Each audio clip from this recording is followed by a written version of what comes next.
konijntje te vinden voor het feest begint? Stephanie hier. Ik ben zo blij dat ik je zie. Ik moet mijn nieuwe babykonijntje vinden. Hij heeft nog niet eens een naam. Schiet op! Ik had een konijnennamenfeestje voor hem gepland vanmiddag. Maar nu heb ik geen konijn om een naam te geven. Ik heb een kaart met konijnenbestemmingen in geografische volgorde gemaakt. Oh, en we moeten een konijnennaam bedenken terwijl we op zoek gaan. Het is van groot belang om te multitasken. Maximiliaan! Liefie Vivi! Klinkt fout.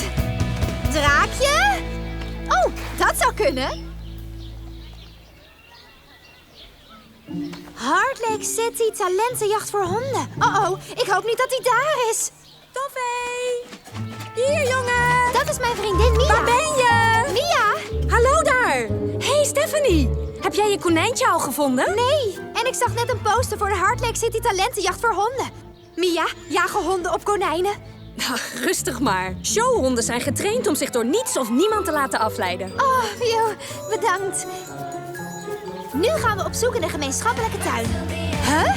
Mijn vriendin Andrea is aan het zingen en het komt uit de richting van mijn huis. Zeg nou niet dat mijn konijnennamenfeestje al begonnen is zonder mij. Of mijn konijntje. Ze weten allemaal dat ik niet kan omgaan met wijzigingen in de planning. Ik denk dat Andrea een verrassingsconcert gepland heeft voor mijn konijnennamenfeestje. Maar bestaat er ook muziek voor een kwijtgeraakt konijnenfeest? Phew.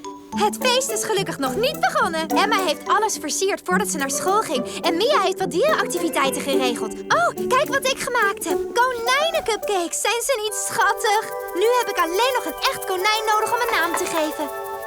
Mijn konijntje! Hoe kom je daar nou weer? Dit moeten we mijn vriendinnen vertellen. Mijn konijntje is weer thuis. Ik dacht dat hij een cupcake was. Goed gedaan. Serieus? Kan hij een naam krijgen?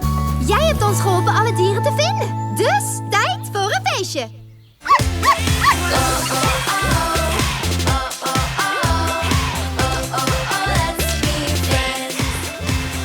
Oké, iedereen. Konijntje naamgeeftijd. En de winnende naam is... Alleen maar stomen. Oh, wacht. Dat hoort bij de hoed. Nog een keer. Chili! Hij vindt de naam leuk.